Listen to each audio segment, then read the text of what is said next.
ಚಿನ್ನಸ್ವಾಮಿ ಸ್ಟೇಡಿಯಂನಲ್ಲಿ ಕಾಲು ತುಳಿತಕ್ಕೆ 11 ಜನ ಸಾವನ್ನಪ್ಪಿದ್ರಲ್ಲ, ಅಭಿಮಾನಿಗಳ ಸಾವಿಗೆ ಕಂಬನಿ ಮಿಡಿದಿದೆ ಆರ್ಸಿಬಿ. ಈಗ ಪ್ರತಿಯೊಬ್ಬರ ಸುರಕ್ಷತೆ ಯೋಗಕ್ಷೇಮ ಮುಖ್ಯ ಅಂತ ತಕ್ಷಣವೇ ನಮ್ಮ ಕಾರ್ಯಕ್ರಮ ತಿದ್ದುಪಡಿ ಮಾಡಿದ್ದೇವೆ ಅನ್ನೋದನ್ನು ಕೂಡ ಹೇಳಿದ್ದಾರೆ.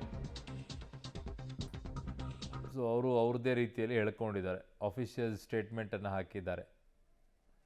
ಸೊ ಆರ್ಸಿಬಿ ಅವರದ್ದು ಇದು ಅವರ ಅಫಿಷಿಯಲ್ ಸ್ಟೇಟ್ಮೆಂಟನ್ನು ನೋಡ್ತಾ ಇದ್ದೀರಾ.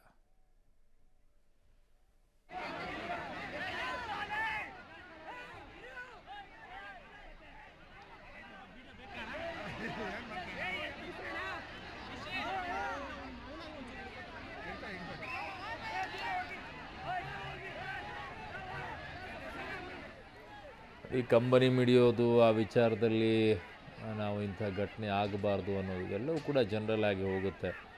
ಆದರೆ ನಿಜವಾಗಿ ಆಗಬೇಕಾಗಿರೋದು ಬೇರೆ. ಈಗ ಅದೇನು ಅನ್ನೋದನ್ನು ನೋಡಬೇಕು.